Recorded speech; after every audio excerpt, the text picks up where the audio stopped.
الحمد لله الحمد لله وكفى وسلام على عباده الذين اصطفى خصوصا على أفضلهم وخاتم النبيين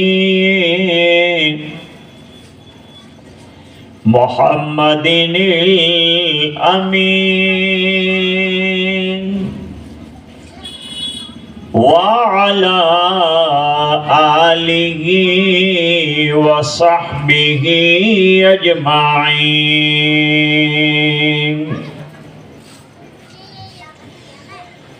أما بعد فأعوذ بالله من الشيطان الرجيم. بسم الله الرحمن الرحيم.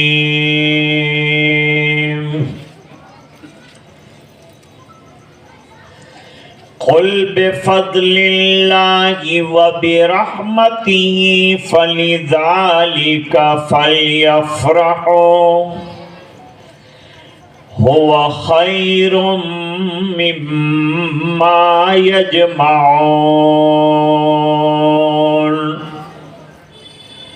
صدق الله العظيم.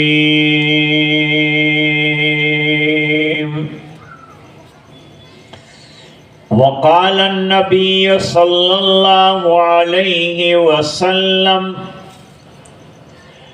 فضل كلام الله على سائر الكلام كفضل الله على خلقه أو قال عليه الصلاة والسلام. وصدق رسوله النبي الأمي الكريم.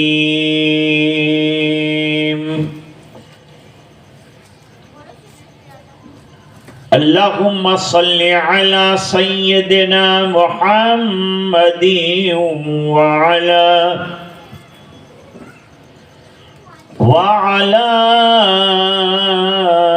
آل سيدنا محمد وبارك وسلم.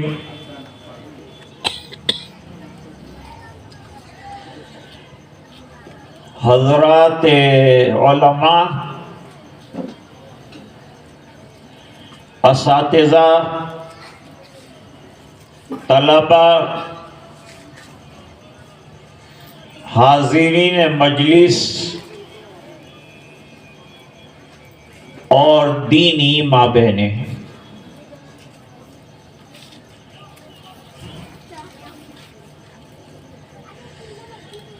اس بات میں کوئی شک نہیں ہے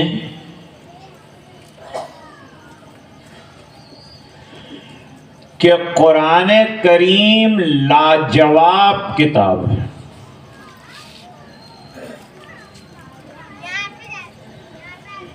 دنیا کی کوئی کتاب قرآن کا مثل نہیں بن سکتی.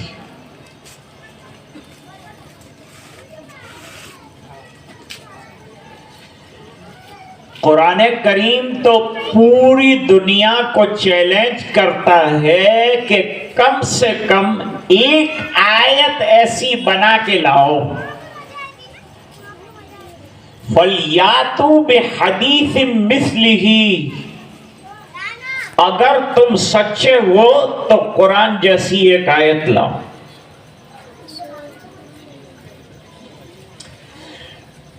آج تک نہیں لا سکے اور قیامت تک نہیں لا سکیں گے جب تک قرآن ہے. اس کا جواب نہیں آئے گا. چیلنجنگ بک ہے.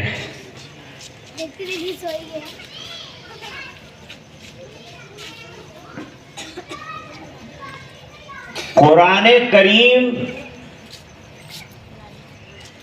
دنیا کی مادیت کے زہریلے ماحول میں اللہ کی طرف سے زہر سے بچنے کا تریاق ہے.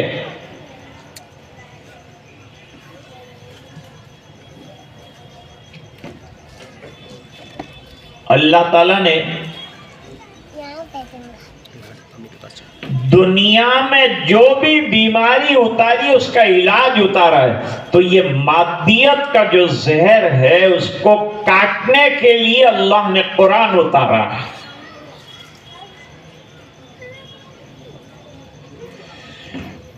اگر یہ قرآن کریم ہمارے بچے بچیوں اور امت مسلمہ میں رہا تو دنیا کا مادیت کا زہر ہمیں اثر نہیں کرے گا.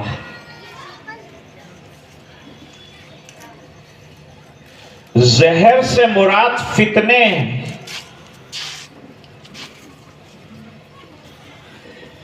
بے شمار فتنے روزانہ جنم لیتے ہیں. اس کو کاٹنے والا اگر کوئی تریاق ہے تو قرآن ہے.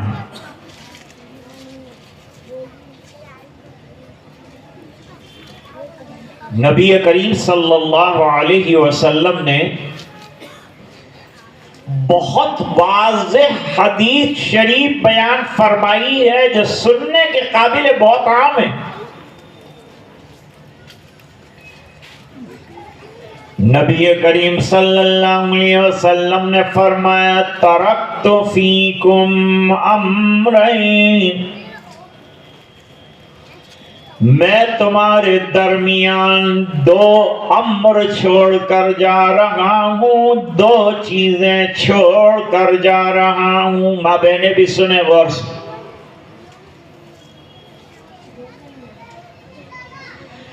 لن تضلوا ما تمسکتم بہما، اے امتیوں کتنے بھی فتنے اور حالات آ جائیں تم گمراہی سے بچے رہو گے اگر یہ دو چیزیں تمہارے پاس ہیں. وہ دو چیزیں کیا ہیں؟ فرمایا کتاب اللہ و سنتی. ایک تو میری کتاب اللہ فرماتے ہیں، ایک سرکار فرماتے ہیں میری سنت.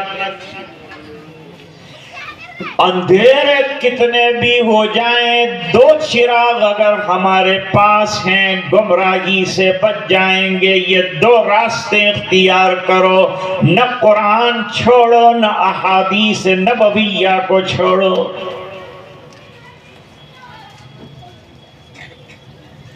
جگر مراد آبادی کہتے ہیں میرا کمال عشق بس اتنا ہے اے جگر، وہ مجھ پہ چھا گئے میں زمانے پہ چھا گیا.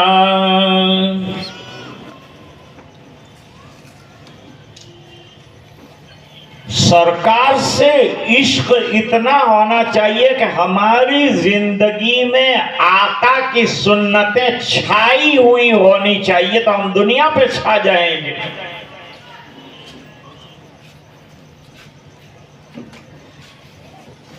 اور اگر ہمارے پاس کتاب اللہ کی تلاوت ہے، اس کے حروف ہیں، اس کی آیات ہیں، اس کے احکام پر عمل ہے، دنیا کی کوئی طاقت ہمارا بال بیکا نہیں کر سکتی.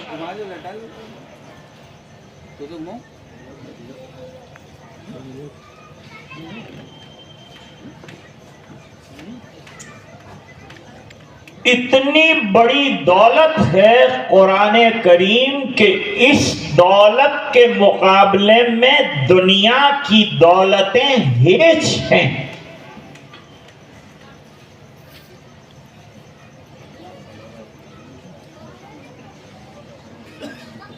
حضرت گنگوہی رحمت اللہ علیہ کے واقعات میں لکھا ہے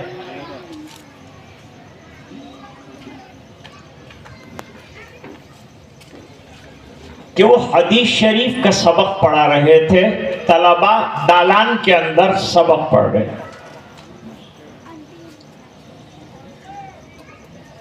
اتنے میں کوئی مدینے سے آنے والا 3 کھجوریں لے کر حضرت کی خدمت میں پہنچا کہ میں مدینے سے کھجور لائے، آپ کے لیے ہدیہ لائے۔ حرمین سے آنے والے اگر بہترین ہدیہ لانا چاہتے ہیں تو کھجور اور زمزم، بس یہ بڑی نعمت۔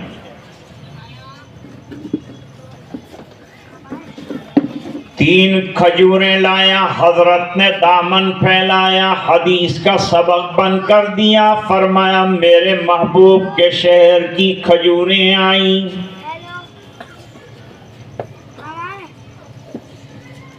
اور اپنے خادم سے کہا اپنے مخصوص دوستوں کے نام لکھو جن کو یہ 3 کھجوریں تقسیم کی جائیں۔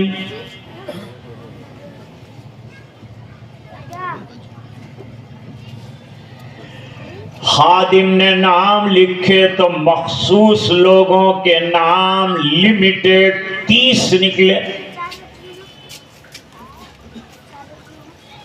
حضرت نے فرمایا کھجوروں کے ٹکڑے کرو، 30 ٹکڑے کرو، 3 کھجوروں کے میرے احباب کو دے دو۔ تو وہ خادم نے کہا یہ آئے گی کتنی؟ یہ 3 کھجوریں 30 آدمی کو تقسیم کریں گے تو 1 ذرہ آئے گا، اس میں کیا پیٹ بھر رہا ہے؟ حضرت نے یہ جملہ سن لیا۔ عشاق ایسے ہوتے ہیں، اللہ کے رسول کے سرکار کے متوالے ایسے ہوتے ہیں۔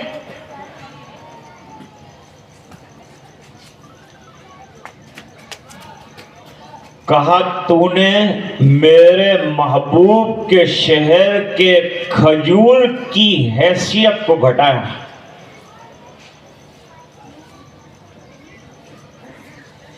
یہ کھجور کا 1 ذرہ بھی نصیب ہو جائے تو دنیا کی دولت سے بڑھ کر ہے۔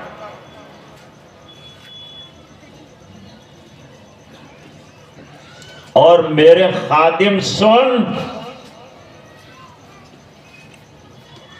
میرے سامنے ہیرے اور جواہرات کا ڈھیر لگا دے اور دوسری طرف مدینے کی کھجور کوئی رکھ دے تو میں میرے محبوب کے شہر کی کھجور تو اٹھاؤں گا، ہیرے کی طرف دیکھوں گا بھی نہیں۔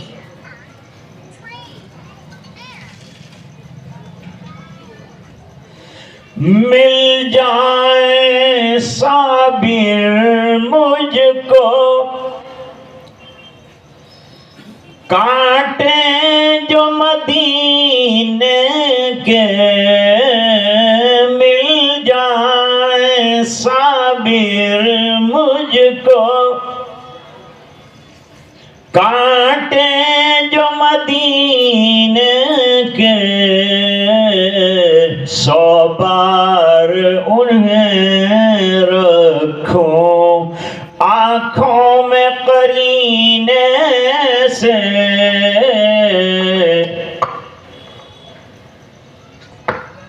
مدینے کے کانٹوں سے بھی محبت۔ جب مدینے والے سے پیار ہوگا، جب میرے آقا سے عشق ہوگا تو حضور پاک صلی اللہ علیہ وسلم کی ایک ایک سنت عزیز ہو جائے۔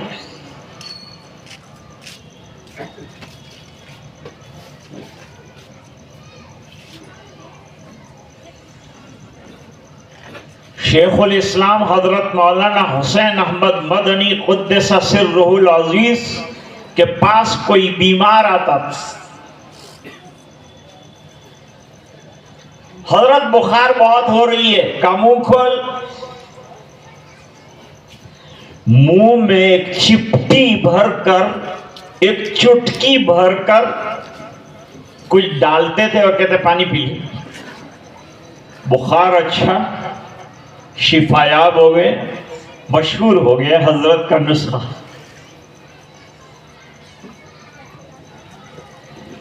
جب بیمار ہوئے لوگوں نے کہا حضرت آپ چلے جائیں گے، نسخہ بھی آپ کے ساتھ دفن ہو جائے گا، تو نسخہ ہم کو بتا دیجئے تاکہ بیمار شفا پاتے ہوں۔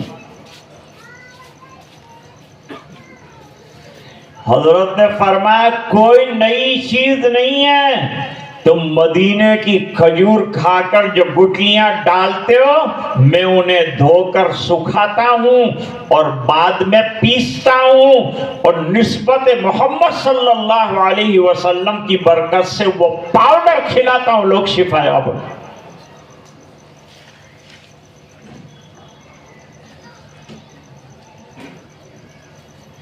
حضرت گنگوہی رحمت اللہ علیہ کے یہاں مدینے سے کپڑا آیا، حضرت نے آنکھوں سے لگایا، سر پہ رکھا، سینے سے لگایا، چوما، چاٹا۔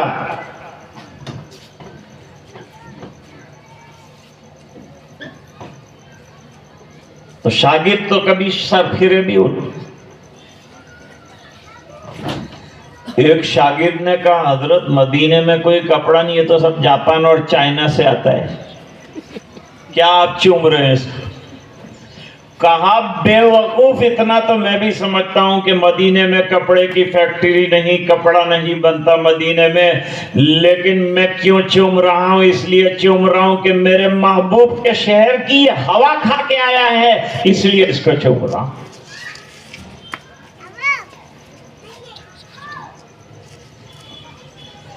تو ایک قرآن سے عشق ہو جائے، ایک سرکار سے عشق ہو جائے، اور قرآن پر احکام پر عمل ہو جائے، سنتوں پر عمل ہو جائے، پھر ہمیں کیا چاہیے؟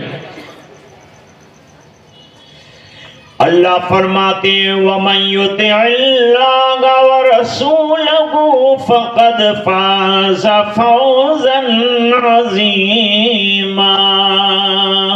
دو چیزیں اگر تمہارے پاس ہیں، ایک اللہ کی اطاعت ہے، ایک رسول اللہ صلی اللہ علیہ وسلم کی اتباع ہے، تو کامیابیاں تلاش کرنے جانے کی ضرورت نہیں، کامیابیاں تمہارے قدم چومتی رہیں۔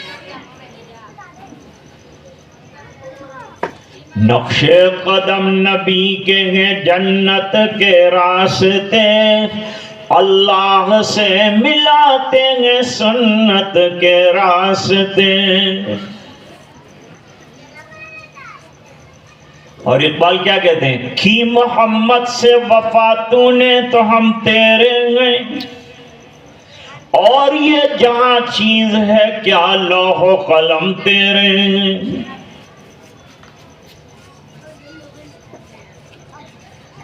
اب ایک معمولی واقعہ سناتا ہوں، لسن، اس سے قرآن کتنی بڑی دولت ہے اس کا اندازہ ہو۔ چونکہ ماں بہنیں بھی سن رہی ہیں، بہت دقیق مضمون اگر میں بیان کروں تو وہ سروں سے ہو کر گزر جائے گا اور وقت ضائع ہو جائے گا۔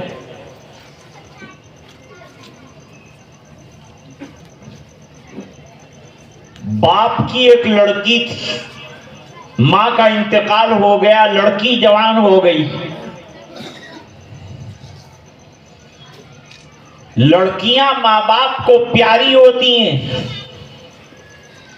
ذرا بڑی ہوتی ہے تو آوارہ ہو جاتی ہیں، آزاد کر دیتے ہیں، گاڑیاں دلا دیتے ہیں، موبائل دلا دیتے ہیں، کالج میں بھیج دیتے ہیں، پھر وہ غیروں کے ساتھ بھاگ جاتی ہے تو تعویذ لینے آتے ہیں۔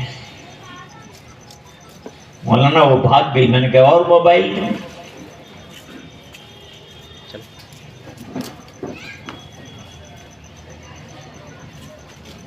بچپن میں مدرسے میں بھیجا نہیں، الحمدللہ یہاں لڑکیوں کی تعلیم کا نظام بھی چل رہا ہے، جلالین شریف کا ختم ہوا صبح میں۔ احمد آباد والوں، بہت بڑی نعمت ہے، تمہارے دروازے پر سمندر بہ رہا ہے، حاصل کر لو، اپنی بچیوں کے عقیدے مضبوط کرو، پھر ان کے برقعے دیکھ کے بدماش بھاگ جائیں گے، پھر ان کا حجاب دیکھ کر یہ گنڈے چلے جائیں گے۔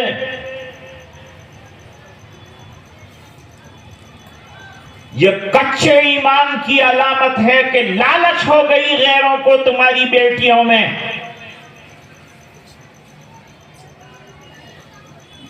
کہ وہ ہپنوٹائز کر رہے ہیں۔ ماں مر گئی،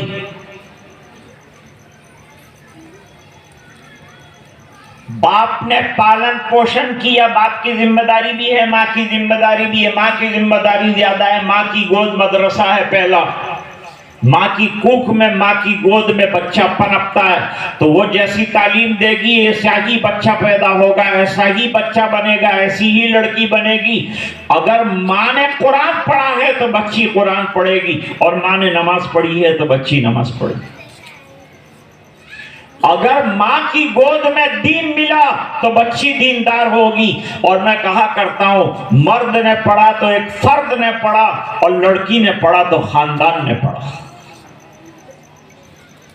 اپنی بچیوں کو پڑھا، عقائد کو مضبوط کرو، ایک اللہ کے ہونے کا یقین دلاؤ۔ ایمان سے بڑی نعمت نہیں، قرآن سے بڑی دولت نہیں، یہ بات بتاؤ۔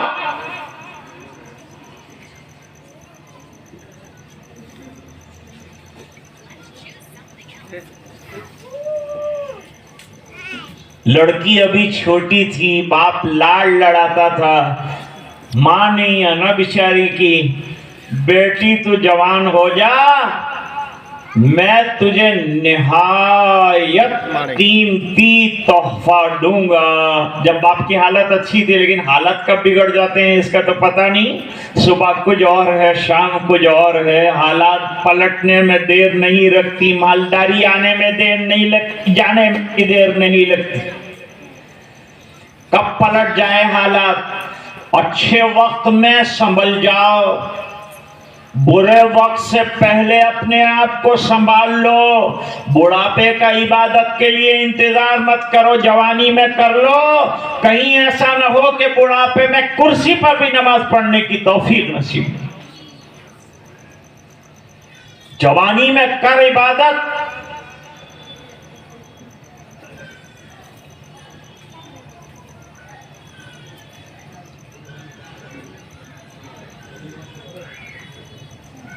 اب لڑکی جوان ہو گئی، شادی کا موقع آ گیا، حالات بدل گئے، غربت آ گئی۔ لڑکی نے ابا جان سے کہا، ابا جان آپ نے وعدہ فرمایا تھا کہ بیش بہا نعمت، بیش بہا قیمتی جوہر تجھے دوں گا، ہدیہ دوں گا، تحفہ دوں گا۔ آج آپ نے بچوں کی ہمت افزائی نہیں کی، بہت کم پیسے آئے۔ اگر آپ یہ بچوں کو دیتے اور دیں گے اور یہ بچے پڑھ کر عالم بنیں گے تو تم قبر میں ہوں گے اور تمہارے اعمال نامے میں ثواب لکھا جا رہا۔ اپنے جیب کو ذرا وسیع کرو نا، ویسے احمد آباد والوں کی کنجوسی مشہور۔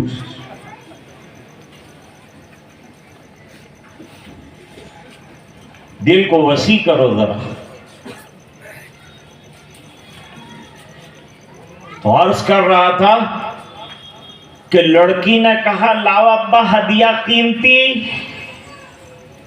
باپ سوچ میں پڑ گیا کہ اب تو غربت کا حال ہے، اب تو میں دے نہیں سکتا۔ ایسے وقت میں کس سے مشورہ کروں؟ بھائی علماء سے مشورہ کرتا ہوں، علماء آپ کو سچا راستہ بتائیں گے اور راہ راست بتائیں گے، کتاب و سنت کی روشنی آپ کو دیں گے، اس کے روشنی میں فیصلہ کر کے آپ کو راہ حق بتائیں گے۔ علماء سے جڑے رہو۔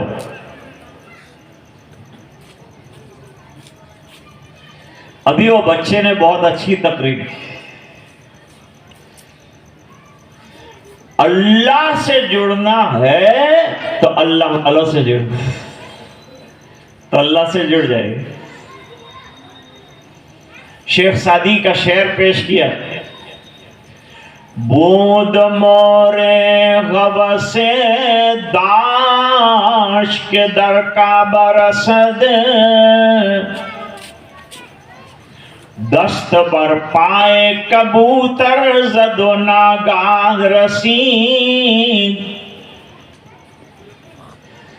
ایک ننی منی چیونٹی کو خیال آیا میں بیت اللہ پہنچ جاؤں، لیکن ننے ہاتھ اٹھا کر دعا کی کہ میں غریب ہوں، کمزور بھی ہوں، مفلس بھی ہوں، اسباب بھی نہیں ہیں، پہاڑ بھی ہائی ہیں، سمندر بھی ہیں، ہوائیں بھی ہیں، اور میں بیت اللہ جانا چاہتی ہوں، میری تمنا پوری ہو جائے۔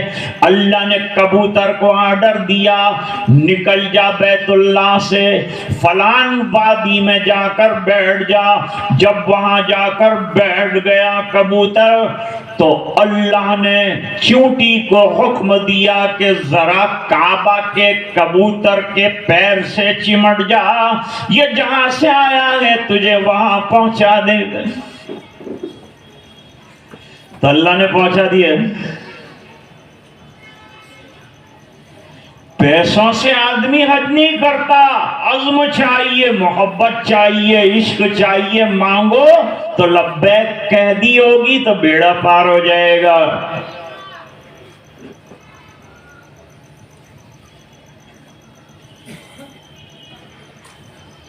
اس زمانے میں ایک بہت بڑے امام تھے، محمد ابن ادریس الشافعی۔ 4 ائمہ ہیں ہمارے، امام اعظم، امام مالک، امام شافعی رحمت اللہ علیہ اور امام احمد ابن حنبل۔ یہ 4 سلسلے فقہ کے اندر ہمارے علاقوں میں مقبول ہیں، اور چاروں طریق برحق ہیں۔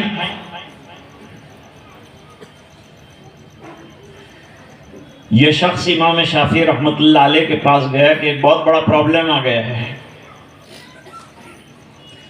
میری لڑکی مانگتی ہے قیمتی ہدیہ اور میں ہوں مفلس اور غریب۔ میں ایک جگہ تقریر کرنے گیا تھا، وہاں انعام صاحب نے میرا تعارف کرایا اور یوں کہا کہ ہمارے حضرت قاری صاحب بہت بڑے مفلس ہیں۔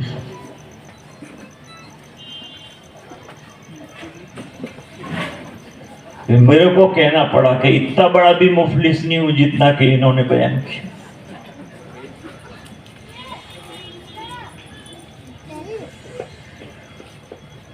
اب حضرت امام شافعی رحمت اللہ علیہ نے سوال کیا کہ اچھا مجھے ایک بات بتا، تو نے اپنی بچی کو قرآن شریف پڑھایا ہے؟ بچہ 4 سال کا ہو جائے قرآن پہ لگا دو، بڑے ہونے کا انتظار مت کرو، 4 سال میں قرآن کریم کی تعلیم شروع کر دو، 7 سال کے اندر نماز کی تلقین شروع کر دو، 11 سال میں نماز کی تنبیہ شروع کر دو تاکہ بالغ ہو جائے، نماز پوری طرح سے ادا کر پائے۔ نماز بڑی اہم عبادت ہے، نماز آ گئی زندگی میں سب آگے ہے۔ آپ اگر چاہتے ہیں کہ لائف کنٹرول ہو جائے ہماری تو نماز والا کنٹرولر لائف کے اندر لگا دیجئے تو نماز کے ذریعے سے لائف کنٹرول میں آ جائے گی۔ جیسے ایمپلیفائر کے ذریعے سے مائک کنٹرول میں چل رہا ہے، اس طرح سے زندگی کو کنٹرول میں لانا ہے تو نماز کو لے آؤ، آپ کی زندگی کنٹرول میں آ جائے گی، ڈسٹرب نہیں رہے گی، ویل سیٹ زندگی ہوگی نماز پڑھنے سے۔ اپنے آپ کو نمازوں کا پابند بناؤ، گھر کی ماں بہنیں سب کام چھوڑ کر وقت ہو جائے پہلے نماز پڑھیں، اور ماں نماز پڑھے گی تو نتیجہ یہ ہوگا کہ بچہ بھی نماز پڑھے گا، بچی بھی نماز پڑھے گی۔ امام شافعی رحمۃ اللہ علیہ نے پوچھا تو نے اپنی بچی کو قرآن کریم پڑھایا کہ نہیں؟ کہا الحمدللہ تجوید کے ساتھ پڑھایا، قرآن کریم صحیح پڑھایا۔ ہماری بہت سی ماں بہنیں قرآن کریم صحیح پڑھنا نہیں جانتی، آؤ مدرسے اور قرآن صحیح کرو۔ جو بڑوں کو قرآن نہیں آتا وہ بھی علماء کے پاس آئیں، اپنا قرآن کریم صحیح کریں، تجوید کے ساتھ پڑھیں، تبھی جا کر اللہ تعالیٰ کے یہاں اجر ملے گا۔ وَرَتِّلِ الْقُرْآنَ تَرْتِيلًا، فرمایا قرآن کریم کو ترتیل کے ساتھ اور تجوید کے ساتھ، اچھی آواز کے ساتھ، اچھے ادائیگی کے ساتھ پڑھو۔ تو ماں باپ کی بڑی ذمہ داری ہے، اپنی اولاد کو دیندار بنانے کی ذمہ داری ماں باپ کی۔ پھر ماں باپ ایک حد تک بنا کر تیار کر کے ہمیں دیں گے تو ہم یہ پتھروں کو ہیرے بنائیں گے۔ جب بچہ آتا ہے مدرسے میں کچھ بھی نہیں آتا اس کا، لیکن جب وہ جاتا ہے تو اس کا سینہ قرآن سے چمک رہا ہوتا ہے، علوم نبویہ سے چمک رہا ہوتا ہے۔ وہ اندھیرا گھر جس میں کبھی نماز اور قرآن نہیں ہوا، وہاں اچانک نماز اور قرآن شروع ہو جاتا ہے۔ ایک بچہ پورے محلے میں دینی انقلاب کا سبب بنتا ہے جو مدرسے میں آتا ہے۔ مدرسہ کوئی چھوٹا کام نہیں ہے، بہت بڑا کام ہے۔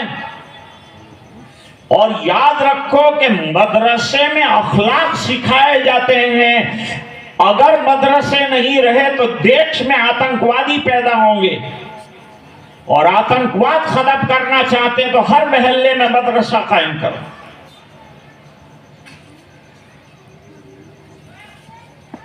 کیونکہ مدرسے میں بتاتے ہیں چوری گناہ ہے، مدرسے میں بتاتے ہیں جوا گناہ ہے، مدرسے میں بتاتے ہیں مرڈر کرنا گناہ ہے، مدرسے میں بتاتے ہیں شراب نہیں، مدرسے میں بتاتے ہیں سود کا کاروبار نہیں، بیاج نہیں، مدرسے میں بتاتے ہیں زنا نہیں، مدرسے میں بتاتے ہیں لڑکیاں عزت والی ہیں، ان کی عزت کی خبرگیری کرو، تم ان کی عزت کے محافظ ہو، ان کی عزت کو تار تار نہیں کر سکتے، کہیں اس کی عزت لٹ رہی ہے تو گلا کٹا دینا، لیکن اپنی بہن کو بچانا۔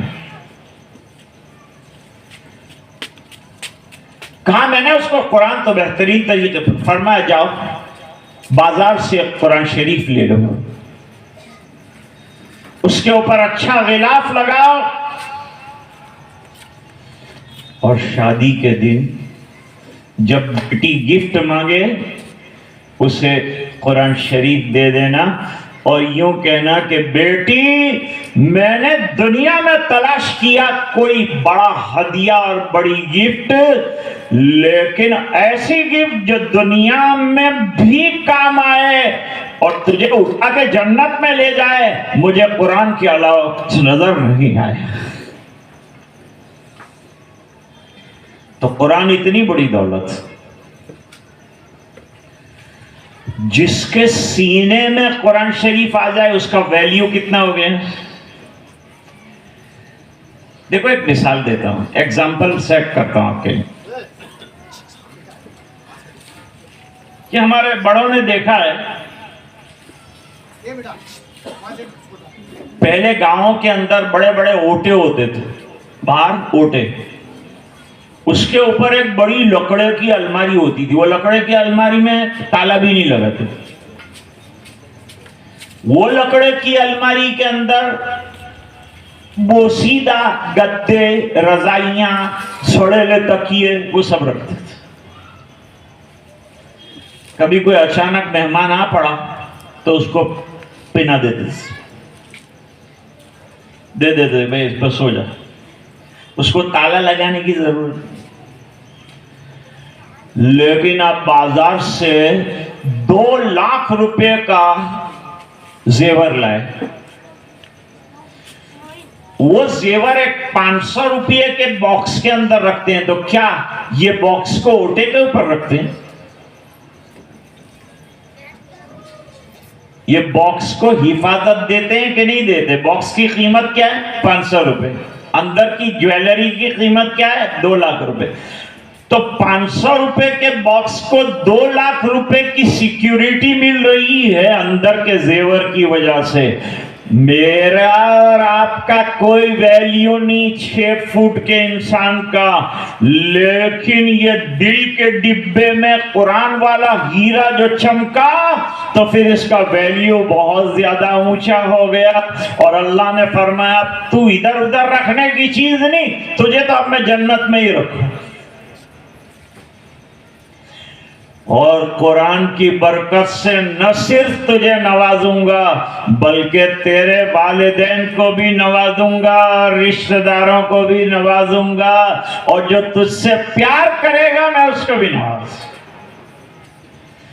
10 ایسے آدمی کو وہ جنت دلائے گا،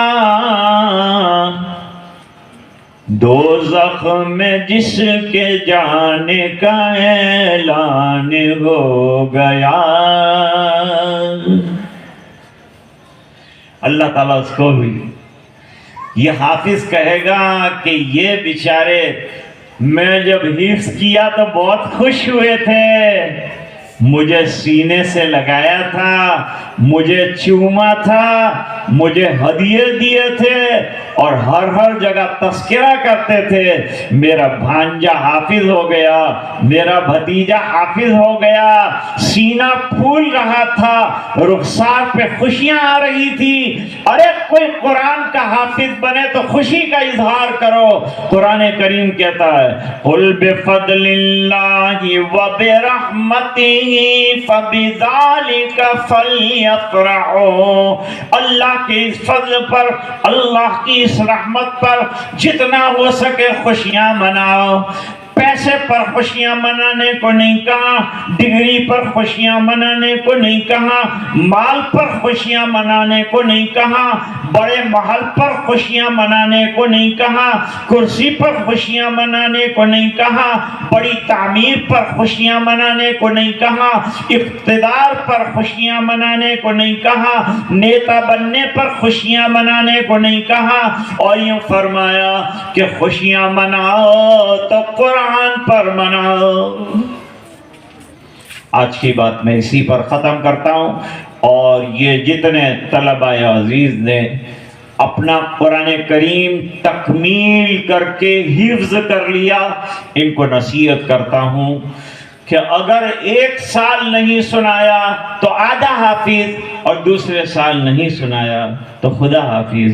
اس بنا پر آپ کو قرآن کریم کا دور کرتے رہنا چاہیے اور روزانہ سناتے رہنا چاہیے۔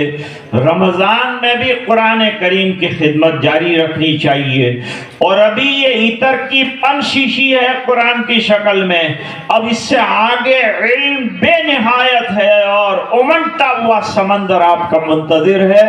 یہ ادارہ آپ کو بلا رہا ہے، یاد کر لیا آ جاؤ، اب علوم کا سمندر سمیٹ لو اپنے اندر اور عالم ربانی بن جاؤ، اور رات دن دین کی خدمت میں لگ جاؤ۔ آپ نے بہت شانتی اور وقار اور سکون کے ساتھ میری بات کو سنا۔ For this I am thankful to you۔ اللہ تعالیٰ آپ کے سننے کو قبول فرمائے۔ And with these few words I want to wind up and terminate my bayan۔ وآخر دعوانا ان الحمد للہ رب العالمین۔